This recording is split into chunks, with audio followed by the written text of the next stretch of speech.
3 seasons in, and we're just getting started. You've heard the whispers. You've felt the shift. Now it's time to face the boss. Welcome to Season 3 of the Final Boss podcast, where every episode is a power move, every guest is a game changer, and every Tuesday, a tech takeover, and every Monday is motivational with special guest Thursdays, and sitting down with the Final Boss Sundays, hosted by Turbo the CEO, the architect of insight, the voice of the underground, and your guide through the glitch. Plug in, lock on. This is the Final Boss podcast. Season 3 starts now.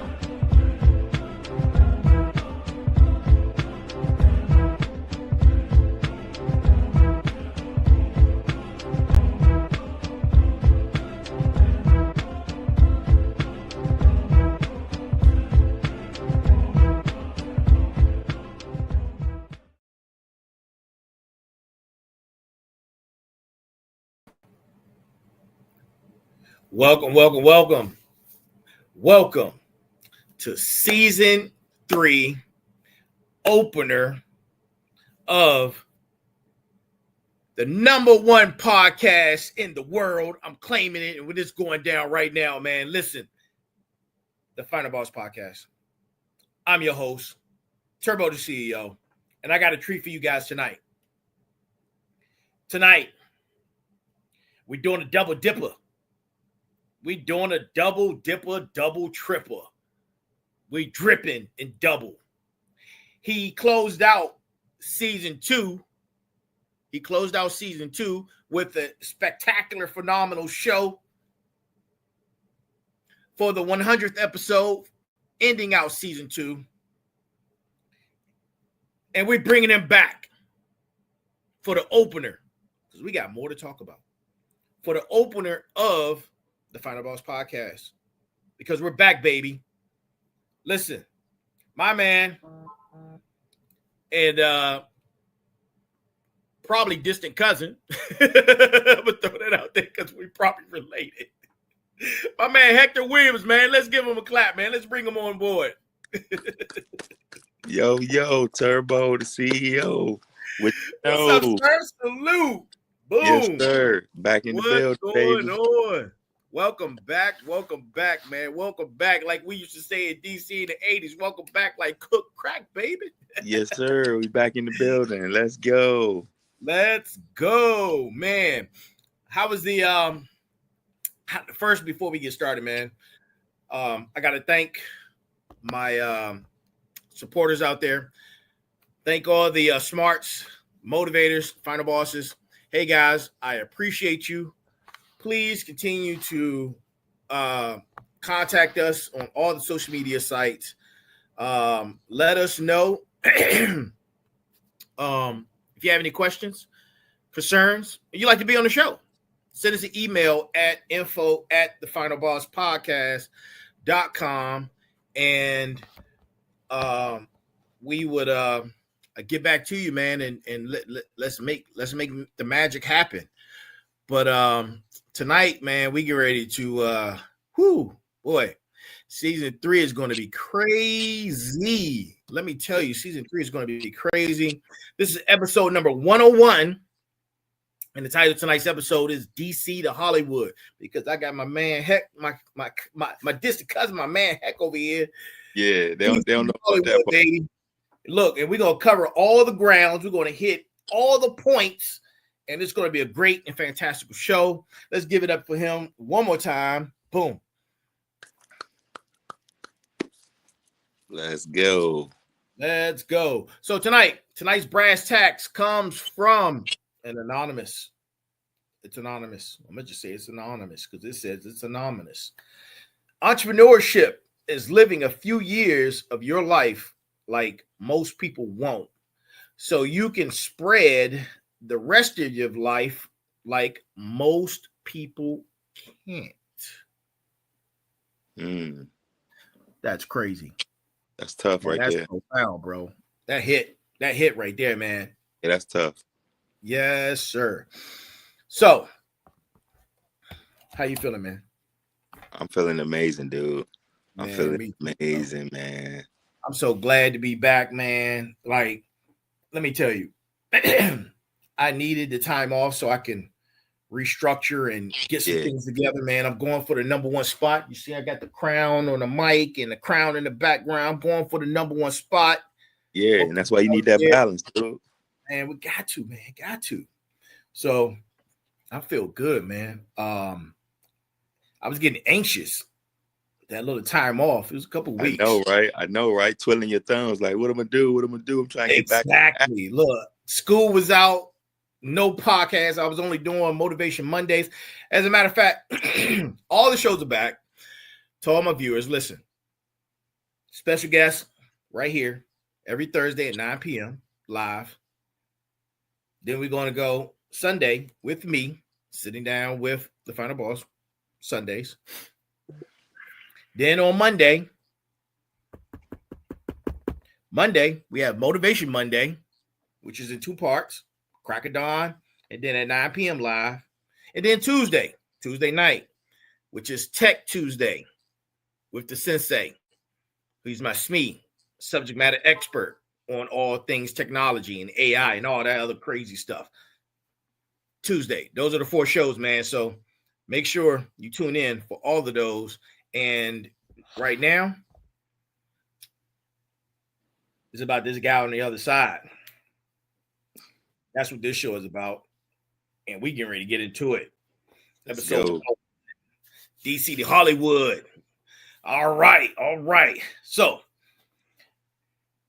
we covered a lot of information last time you was here, but there was still a lot of stuff that we didn't get into, man. We was just touching the surface.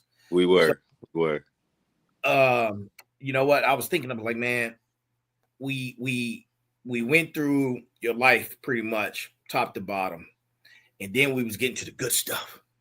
We was getting the good stuff, the stuff right now. Yeah. So from screen to seams.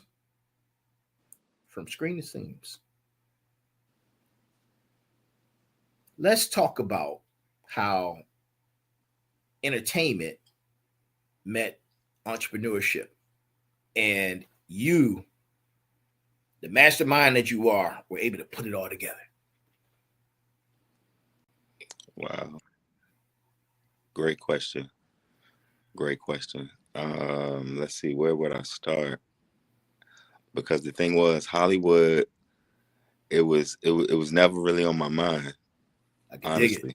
Dig it. It was more so at the time, like I was sharing in the first segment, or in the last segment rather. I was just trying to hustle, dude. I was just trying to hustle because when you don't have that full-time income any longer, right, the bills keep coming. Yeah. And you can't tell them, hold tight. Yeah, they not hearing all of that. No. So for me, man, it was more so about the hustle. And out of the hustle came opportunities. Mm-hmm. And it so happens that one of the opportunities led me to, I guess you could say, the big screen. Not me being on front of the big screen, but being behind the big screen, or at least having my products or my garments on the big screen. Right. And then from there, dude, it just spread because I'm a networker like you. So Absolutely. Once you get me in the building, I'm going to shake and move and find out who I need to meet. And that's exactly what happened. Look, last week, I think it was I don't know what day it was, but I know I started seeing all the posts sometime last week and all the Rammies. First of all, let me say this.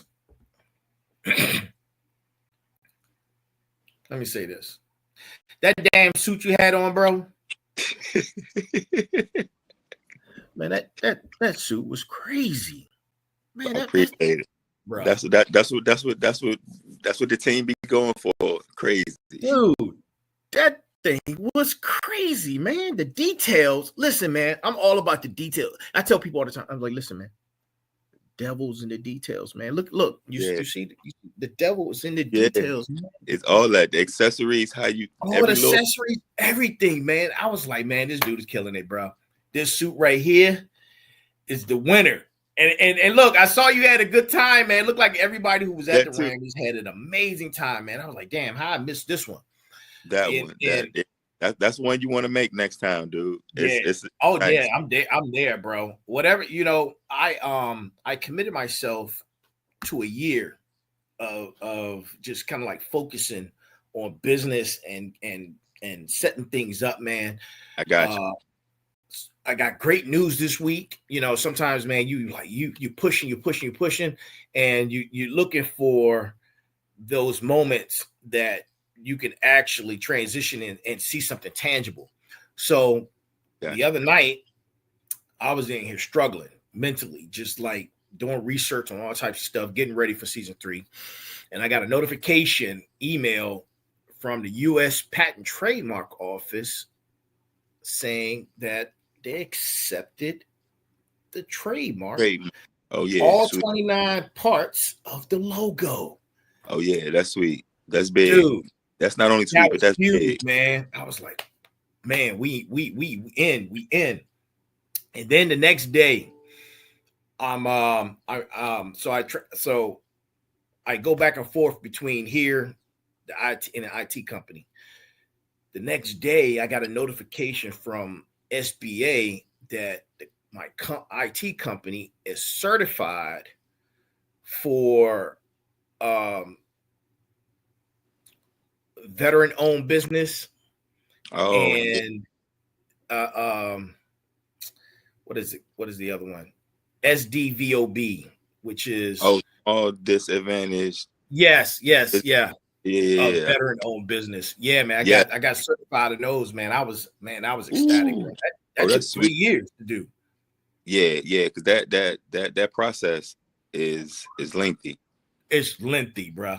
Real talk. Lengthy. Congratulations. Thanks, man. So, but back to you. And I won't miss any of these events. So if something is coming up, man, it's popping, yo, hit your distant cousin. Say, yo, distant cuz, look, let's be out. And that give me an opportunity too to hit you up and like, look, man, I need it. Let me get one of them suits. Let me step up on them. Yeah. Let me step up. Yeah. For real. For sure. Yeah, man, that suit was crazy, man. So congratulations, bro. I know y'all had a great time there, man. Yeah, we did. And thanks for the information you just was just talking about from entertainment to entrepreneurship. And as we speaking on that topic, there's a subtopic in there where somewhere between the two, your focused shift from the entertainment to building your fashion empire. What was that shift? Let's see.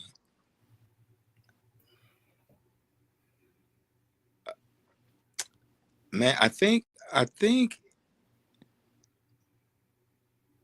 once I realized I had some momentum, I guess you would. Yeah. Once I realized I had some buzz, it was like, okay, heck, you gotta go hard with it now. Right. Because my stuff started to be on high profile clients that the world now could see. So I couldn't, in the game of spades, like I couldn't renege. I couldn't go back, man. That's 3 books, bro. That's 3 I see books what you did right there. That's 3 books right there. You hear me? Yeah. That's 3 books and a potential fight, dog. Right.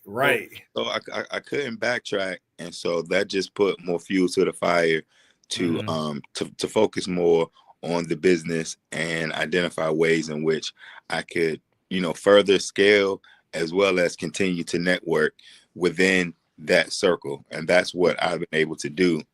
And I've been able to work with like some of the biggest names in comedy as a result of that. Well, look, You just mentioned something very profound. Spades, right? You did 3 books. I'm gonna tell you, that was then, right? And you've been scaling business since. So you scaled, and now you pulling Boston's, bro. Yeah, you pulling Boston's. I see. Every now and again, you get that hand. You get that hot hand. So man, people, listen, pulling Boston is crazy, but having being in the entertainment industry, did it enhance your fashion cues and designs? Did it enhance it? Absolutely. Okay. I will say, because people that are in the entertainment or that creative space, right, they don't come at you with the regular give me a navy blue suit. Yeah. They gonna come at you and they want all bells and whistles. Yes, sir. And it's going to and it has challenged me to work on projects that I had never worked on before. To come up and create designs that I hadn't designed before, and to have my team work on projects that they hadn't worked on before. So it has definitely helped expand my vision as well as my expertise, and because of the experience. And because, like I said, with those type of clients, they're able to push the limits in terms of something being, either trendy or risque or sexy, because a lot of times they're only going to wear it once time, right? And their goal is for eyes to see it and then say something, right? So a standard or a traditional navy blue suit might not do it. Yeah, that's not gonna cut it. But if add some bells and whistles, then we in business. Right. Oh man. Thank you, man. Appreciate that, man. That's a good point. Were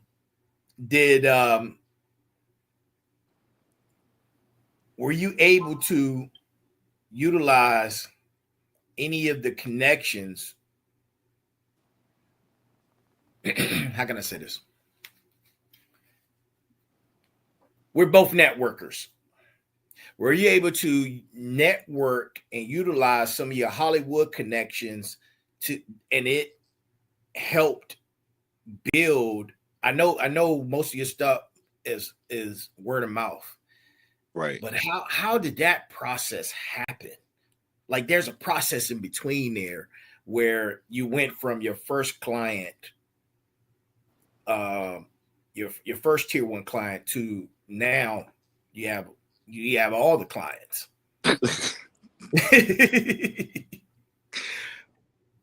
Oh man, how did it?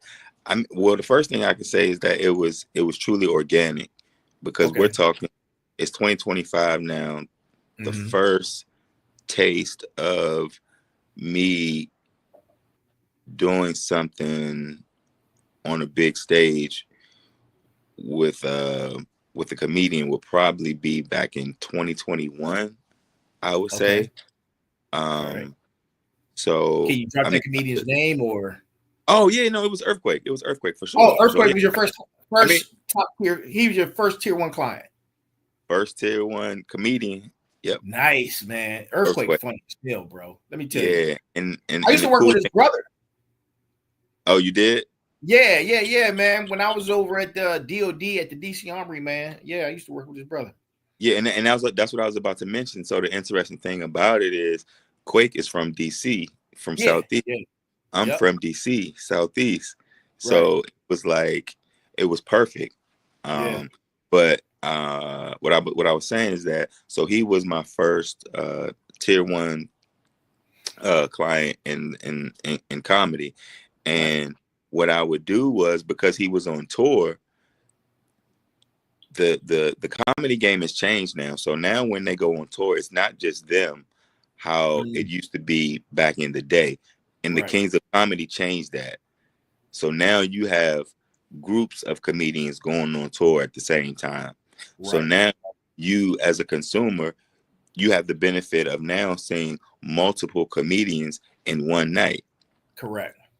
So in that same vein, for me, when I'm going to support or be there for one client, I now have the opportunity to meet all of the other comedians that are on that ticket. Gotcha. And doing so, I introduce myself, and then I share that I've done work with such and such, whoever that name might be. Right. And it started with Earthquake. Okay. And once they knew that I'd done work with Earthquake, that was social proof. Okay. And then the proof was in the pudding, because they started to see, you know, how his suits were, and it was like, oh, okay, we'll give you a shot. And then that went from Earthquake giving me a shot, that went from Mike Epps giving me a shot, to Donnell Rawlings giving me a shot, Ryan Davis giving me a shot, D.L. Hughley giving me a shot. You know what I'm saying? Yeah. And so that's over time. Right. And that's over time. And because, like I said, a couple of them were on the same ticket for a tour. So I was seeing them jokers every weekend.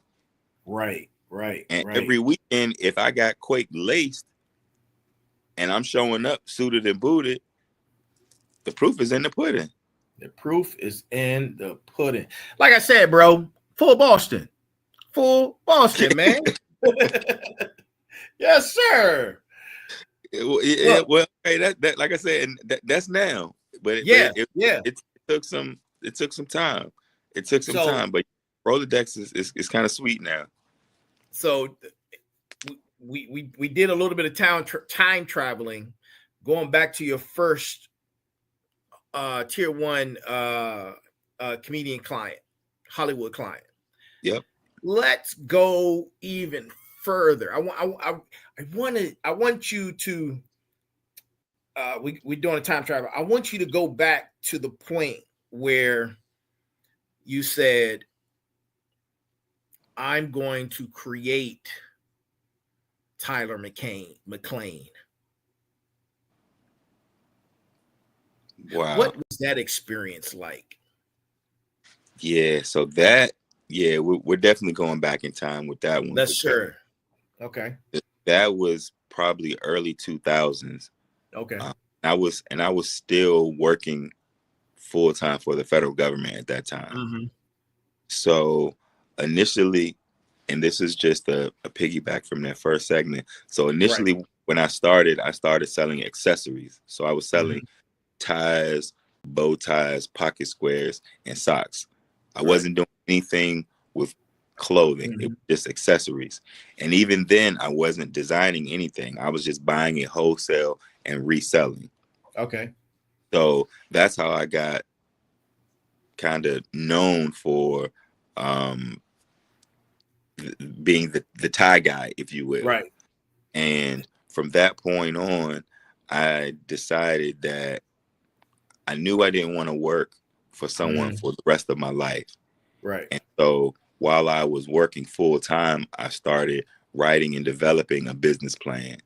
Okay. The business plan included doing clothing, and I wanted to do more than just accessories. So in that plan included clothing for men, clothing for women. It included linens for bedding. It included upholstery design. It included shoes. It included just about anything that had a design element to it. I didn't want Tyler McLane to be limited in any capacity. Got it. So that was like I said, in early 2000s, man, because I was still working, and I just had a dream, but it was a dream deferred because of my complacency, being in the government, being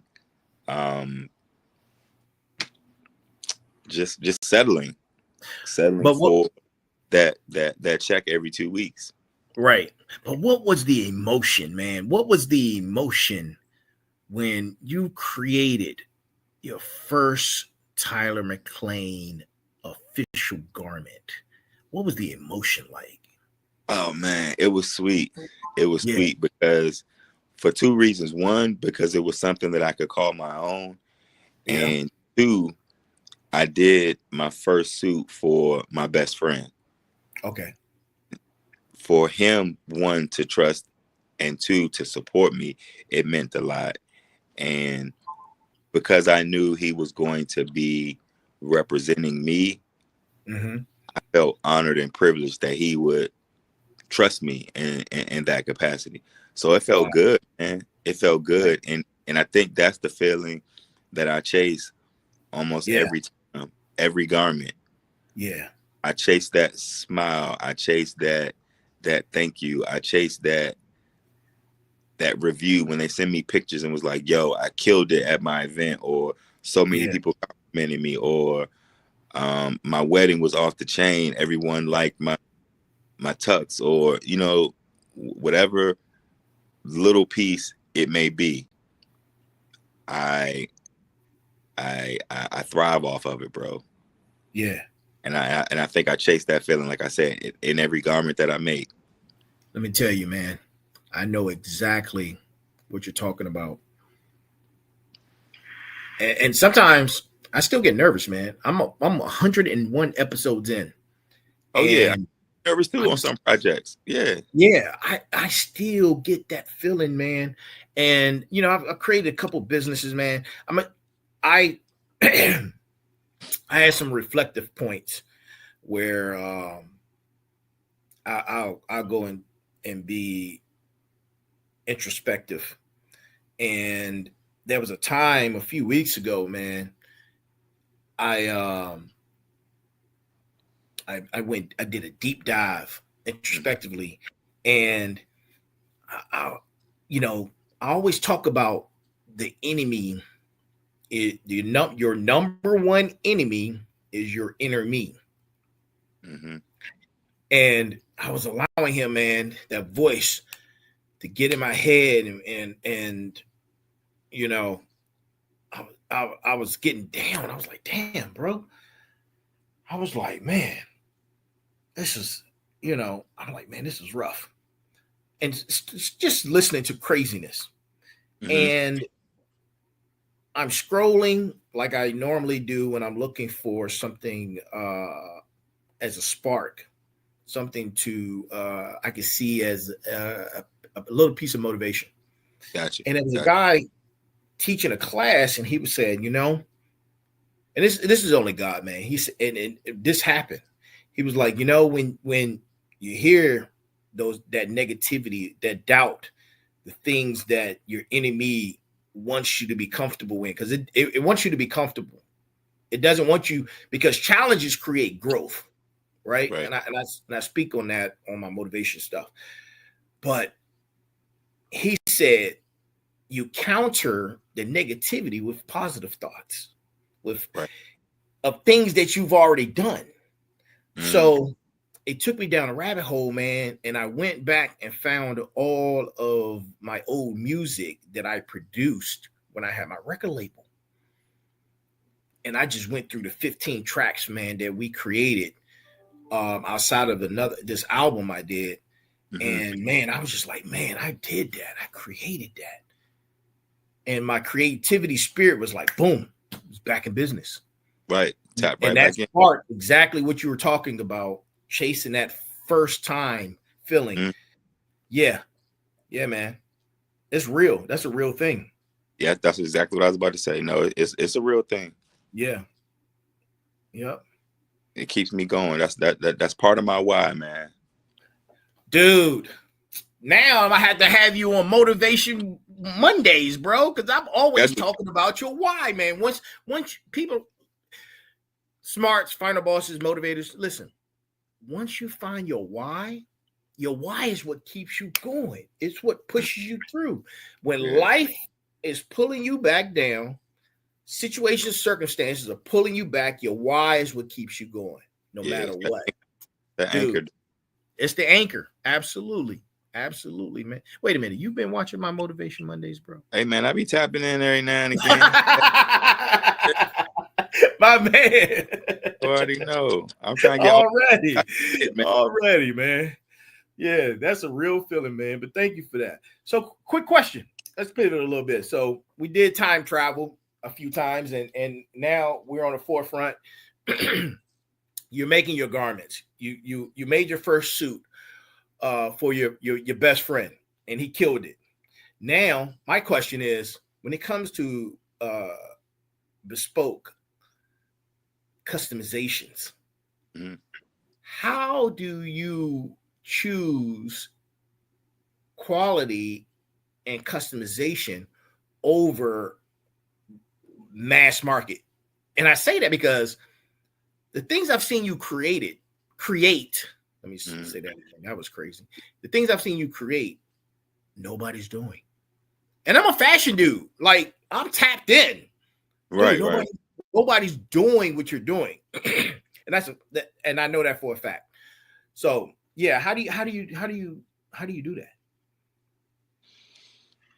I think because when I first started, it started as customization and bespoke.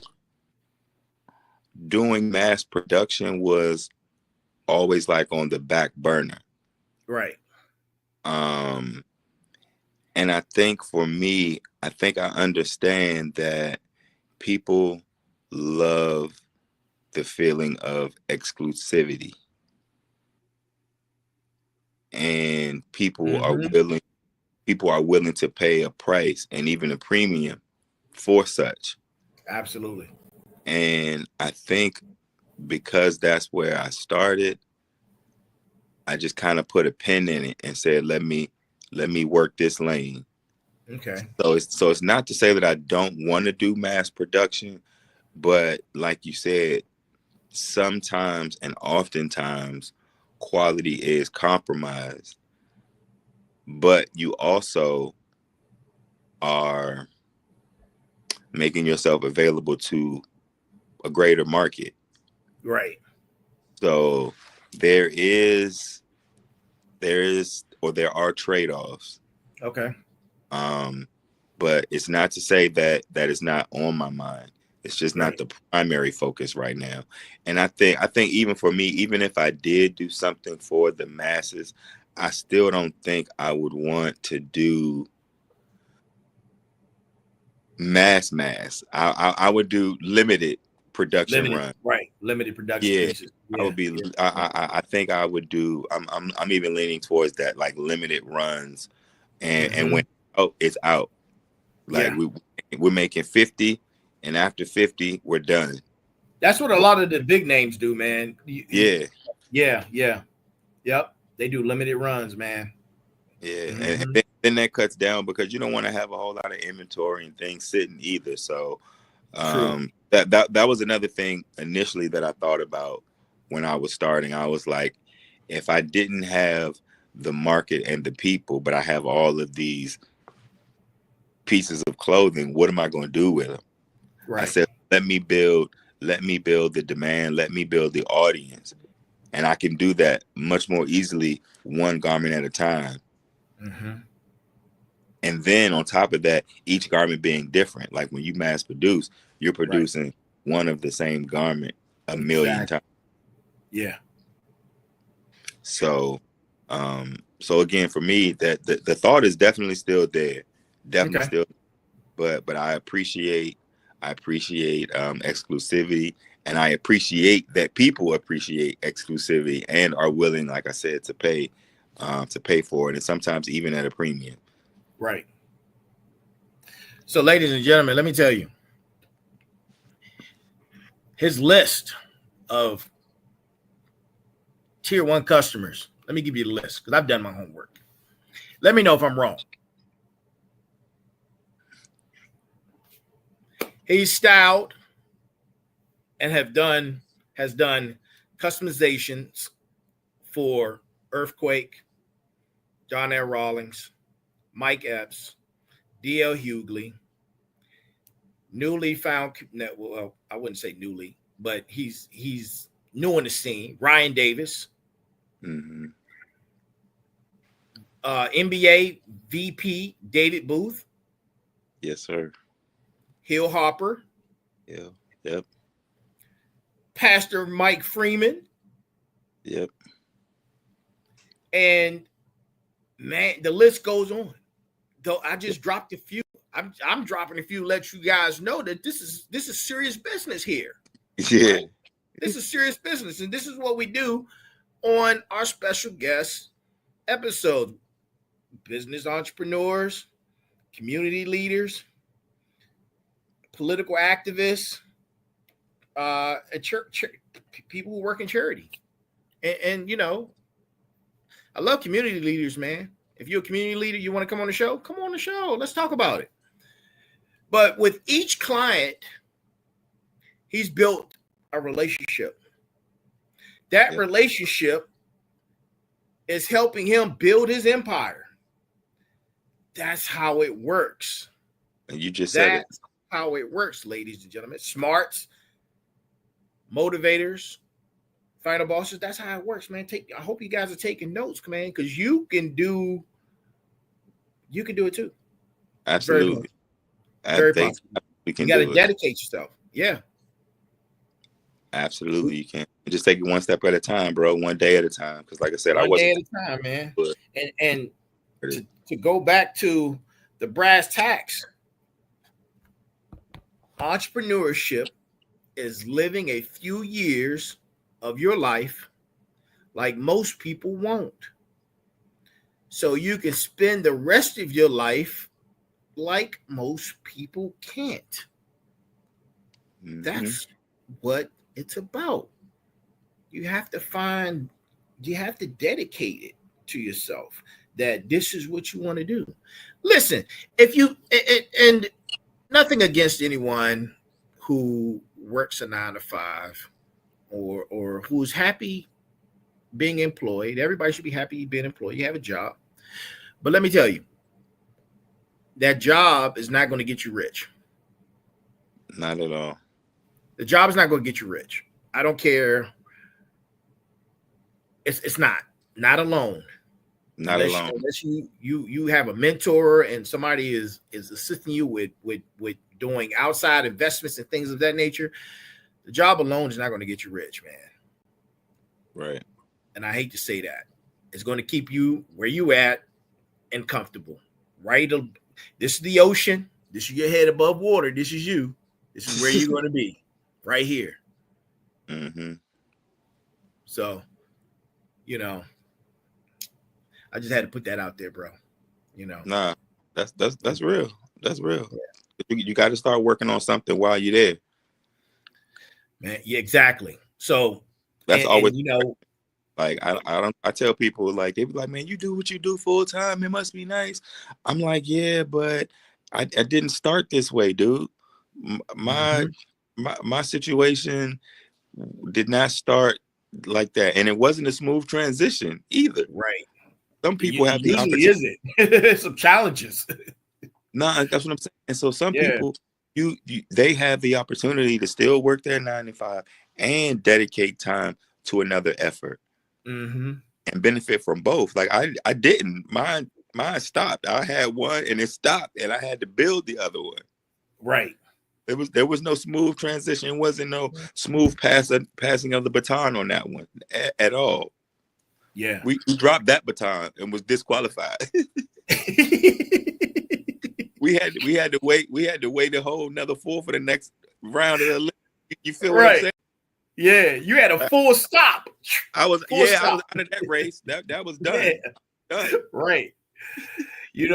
Going back to our first segment, man. If you guys get a chance, if you haven't seen it, I know most of you have. Go check out the 100th episode, which was the last episode of season 2. There was a point where we were talking about entrepreneurship and how it starts here. You become a CEO before you become a CEO. You become an entrepreneur before you become an entrepreneur. Like you were working for the government. I was working for the government. But we in the back of our minds, we knew that wasn't going to be our mainstay. We always knew that the path to entrepreneurship was at the end of the road. Right. So it starts before. It starts before. So you want to be an entrepreneur, you want to be a business owner, act on it now. Start building that process, building your own processes, and get to that point if that's what you truly want to do. So you had mentioned a few moments ago how you built your business model. Can you, in your opinion, when you were building your business model,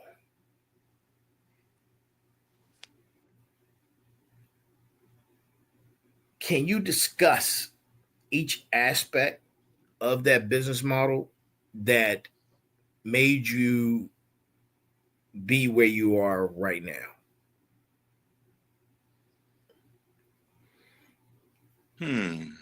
Yes. I can. Okay. But I was just thinking as you were finishing the question. Initially, man, although I had a business plan, I didn't quite follow the business plan. Oh, okay. Usually that happens.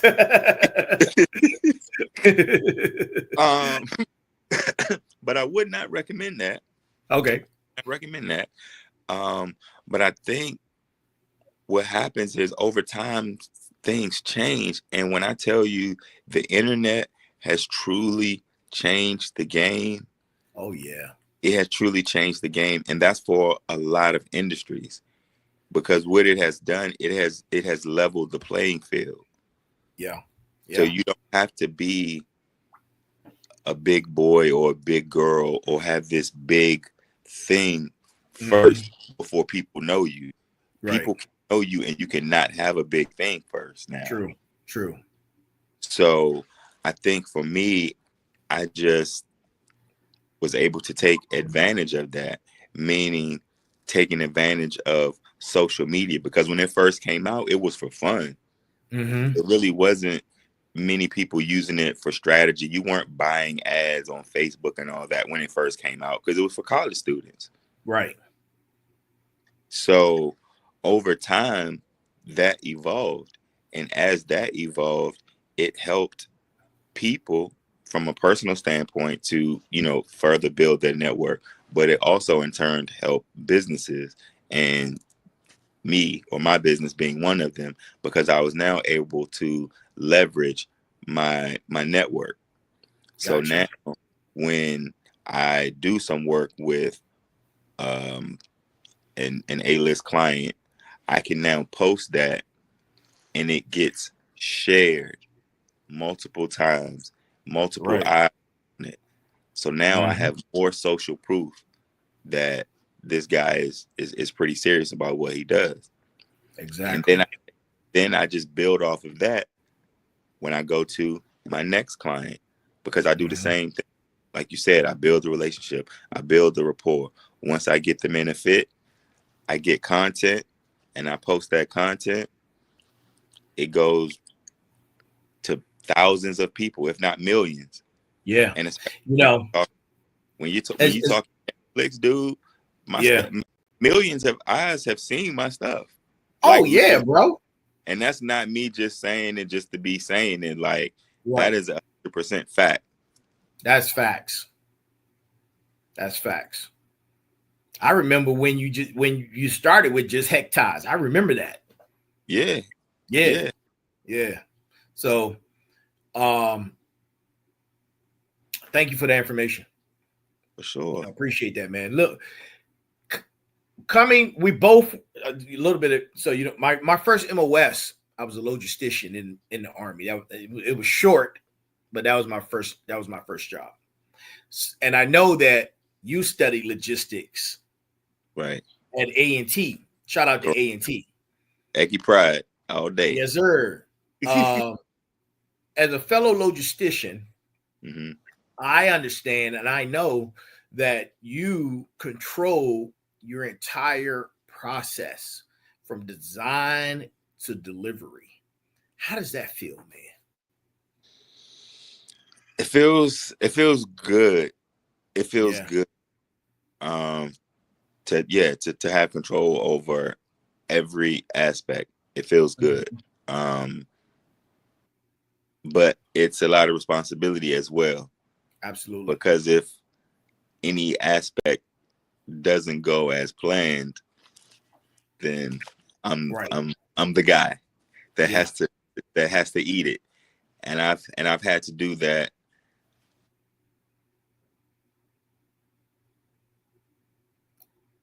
Yo, Heck, I lost you. He'll be right back, ladies and gentlemen. I think he had some technical difficulties. And as soon as he gets back, we'll finish the conversation. I hope everyone is enjoying our first episode. Look, I'm going to throw a flag on the play. Boom. Flag on the play. Flag on the play, man, because why not? Why not throw a flag on the play? This is our first episode, man, of the new season. Season number 3. Season number 3. Man, I got the lineup and the different topics. It's crazy stuff, man. We are going to be hitting a lot of different points. Our next episode, which is sitting down with me, will be on Sunday, live at 9 p.m. And then we're going to be on for Monday, 2 times on Monday at the crack of dawn. And then at 9 p.m. for Motivation Mondays. He's back. Let's get him back in. My bad, dude. Oh, no worries, man. We continue the show, bro. It's all good. Where did I leave off at? We were talking about you being a logistician. We were talking about your processes. Oh, yeah. And being able to control every aspect. Yeah. Right. But what I was saying was it's a lot of responsibility because if something goes awry in any part of that process, then I'm the fall guy. And I was saying that there has been times when I've had to pay the price. Yeah. Literally and figuratively, whether it meant remaking something because of a fit adjustment, and or there's been times when I needed something by a certain time and I may not have made that deadline and I had to pay and eat it. You know what I'm saying? So those are lessons learned that I have taken away that's caused me to be smarter and wiser and to be more proactive rather than reactive. Got it. But yes, being able to have my hand and control on every part logistically is priceless. I promise you, it's priceless. Ladies and gentlemen, smarts, final bosses, motivators, listen, when it comes to business, these type of things happen. And it's never personal. It's never personal. It's always business. So don't be getting mad at your client. That's your customer. You take care of them. That's what you're there for. And when you take care of them, they're going to let everybody else know that you took care of them. And that's the nature of business. Heck, you went viral, man, one time, bro. You were delivering, and I remember this, you were delivering a product to a rapper. I can't think of his name. BG from the Hot Boys. My man BG. Listen, BG, bro. BG back in the day. Our time, dude. That's our time. Dude. What? Man, BG, dude. BG is what put me on the Cash Money. Oh, man, where you go? Yo, Heck.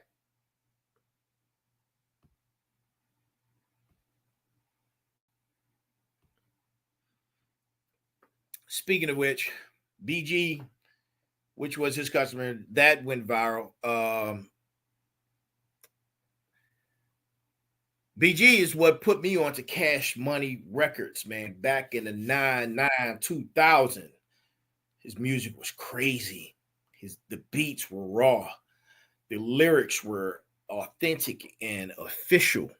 And shout out to BG, man, because yeah, I wouldn't have known about Cash Money if it wasn't for BG. But Heck could be back. These things happen. These things happen. And when they do, you have to adjust. You have to adjust and keep going. And look at that. Look like he's Hey, dude. He's back. Yeah, because they calling and I'm doing it on my phone this time instead of my laptop. That's why. Gotcha. Yeah, but it was back to BG. Yeah, good. You were saying BG, right? Yeah. So I was just telling everyone that BG is the reason he put me on the Cash Money from the 99 to 2000. Yeah, it was because of BG. And bro, dude was authentic, man. He was raw. His beats were crazy, man. And that 99 2000 era, the drug game was heavy, 80s and 90s. Yeah, for sure. If you grew up in DC, look, it's just one of those things that happen. Right. It's one of those things that happened. The era was the culture was here. And it was touching everything. There was no way you were not involved. I'll say that. There was no way you were not involved in that culture between the 80s and 90s here in the District of Columbia. And that's it. That's all I'm gonna say about that. Right. But man, that's where the hustler mentality comes from, man. Yep. That's where the hustler mentality comes from.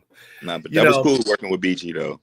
Oh yeah, man. That's my man, bro. $100,000 BG, bro.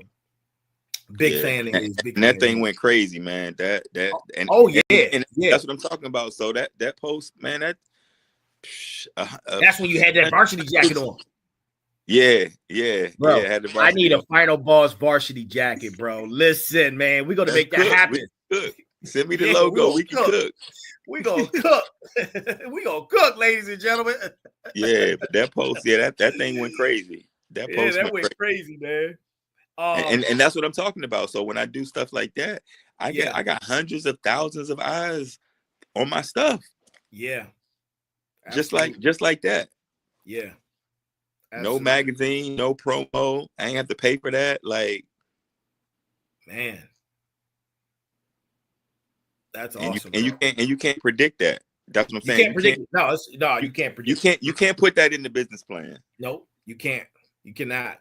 And it's funny you said that because I'm all about analytics, man. Analytics. If you're a podcaster, you need to, and you're not about you're not about analytics. You're not a real podcaster. Analytics is so important, and you have to look. You're looking at your views, you're looking at your interactions, you're looking at your comments, you're looking at all your likes and all these other things. It's a buildup. And I go back, man. I got a few episodes that have hit 2 million views, and I'm going back. I'm like, man, what did I do there to make this particular thing happen? And I'm always trying to figure that out, man. But you just don't know. Not with the algorithm, bro. You don't. Yeah, not with the algorithm. Listen, you don't know what's going to hit. That algorithm is that monster. Yeah. Hey, dog. But this is why I tell people post anyway, because you never know which one going to hit. Look, what's our comedian we was talking about in the first season? I just saw him the other day. Which one? New, young, young. I hate to say it, he got a lot of kids. You know who I'm talking about. Come on, Wayne. Wayne, yeah, Country Wayne. Right. Country Wayne. Business-wise, that's a smart motherfucker. All day Real long. talk. all day long. Smart motherfucker, man. Listen, he killing it. This dude, he said a few years ago, before I got into the podcast thing, and he kind of like helped me give me that push over the ridge to do this. He said, man, I get paid $30,000 for something I did 5, 6 years ago, 10 years ago. He's like, create the content. Yep. He a master at that. He said, when it's going to get picked up, somebody's going to see it. And when they do, it's going to run. And then what a lot of people do is once they see something of yours, now they're intrigued. They go way back.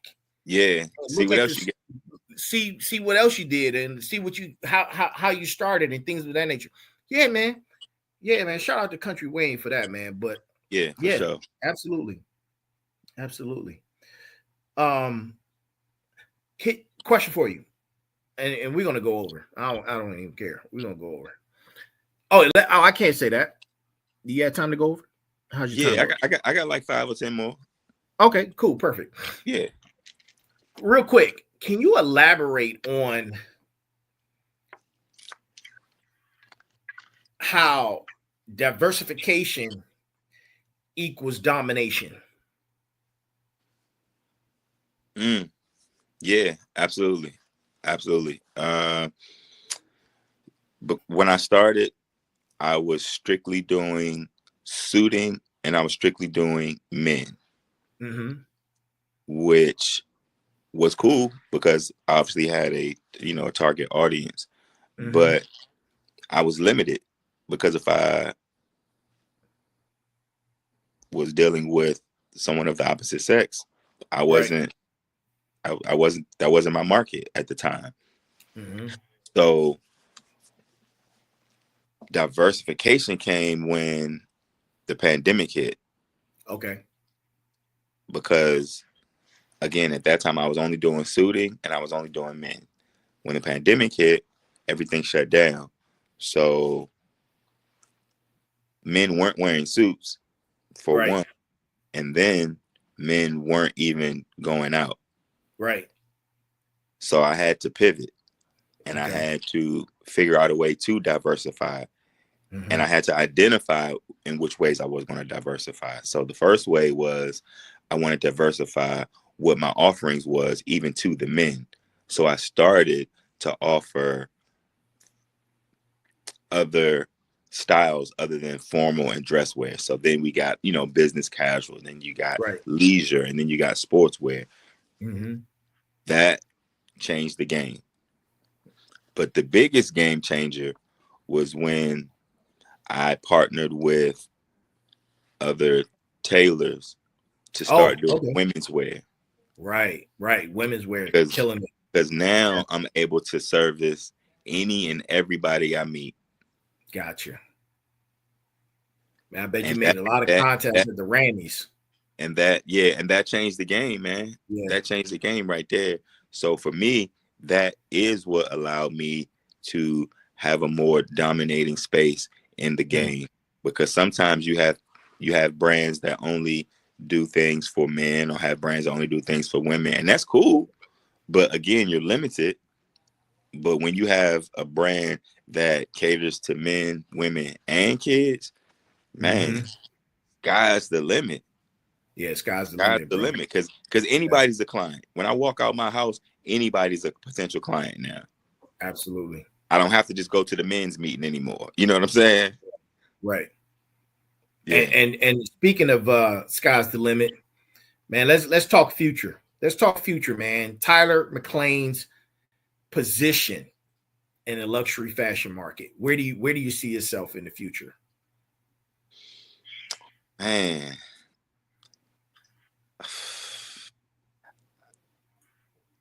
Bro, that should be an easy question. I know that answer. I mean, I want to say the top, bro. Like, bro, number one. That's it. That's the end of the conversation. Number one. You want, man? I mean, look, I was just trying to be a little humble with it, but man, bro, look, to be at the top. This ain't the time to be humble, man. This is a final boss. And you will fight a bro. It's not time to be humble right now, man. We can be humble later. After the show, okay, 100%, 100%. Yeah, we want to be up there. We want to be up there. You gonna be up there, bro. I know that for a fact, man. And here's the other part too, Turbo. Like I respect other people in the game and in my field too. We have to. And I know that beauty is all in the eye of the beholder, so it's subjective. It is. You know what I'm saying? Yep. So that being the case, I take all of that into consideration, knowing that just because I like it doesn't 100% transfer to somebody else liking it. But if it does, I'll take it.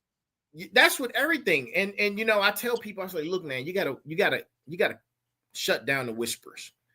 Yeah. There are gonna be people who love you, and there are gonna be people that hate you.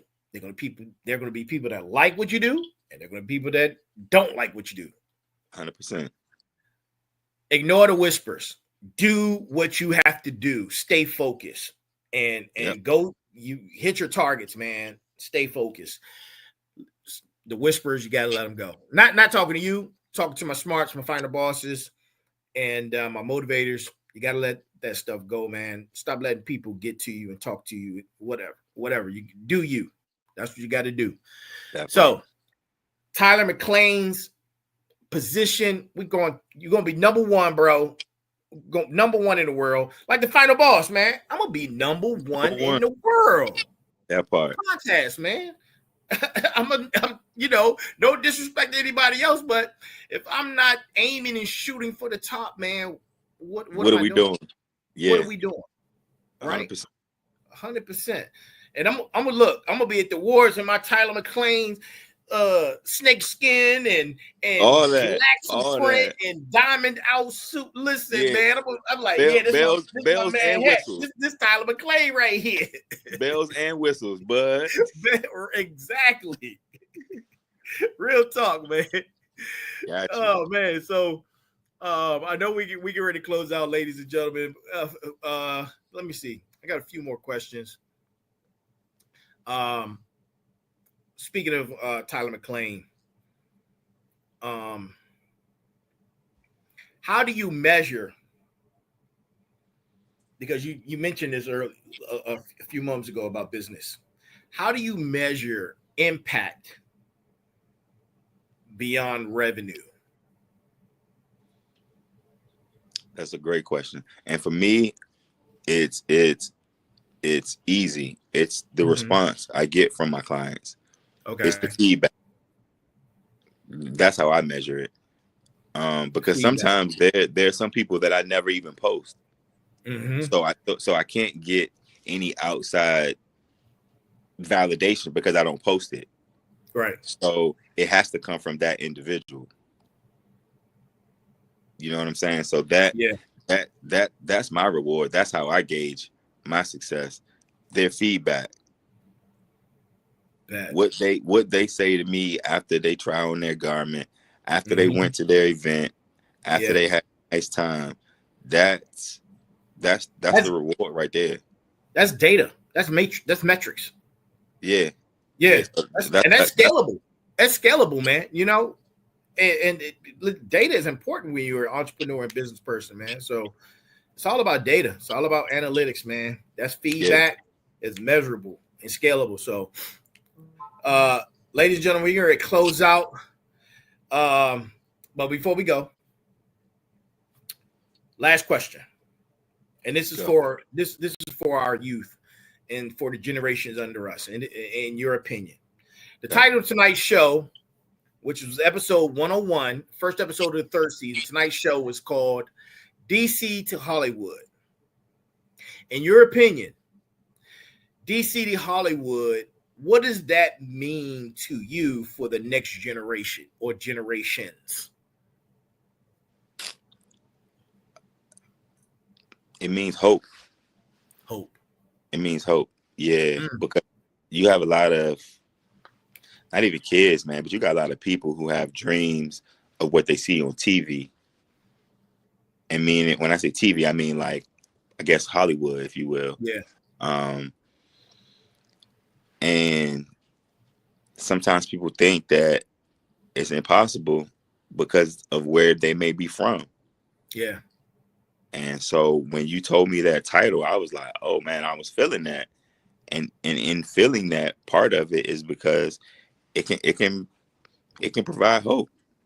Absolutely. It can provide hope to know that you can be from wherever you can be and still make it to wherever you want to go.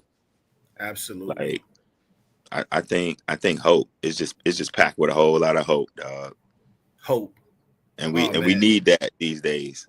Absolutely, man. That, no, without a doubt, bro. We need a lot of hope. A lot of hope. And man, thank you for that. Thank you for this conversation again. Look, thank you for the opportunity, man, to be on always, the show. Man.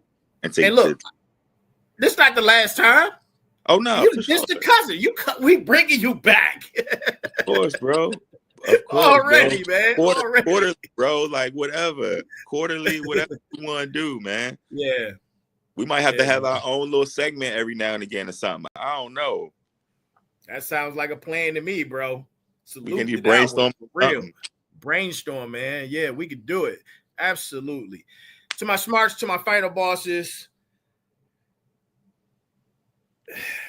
Listen, to my motivators. Your Hollywood moment is waiting.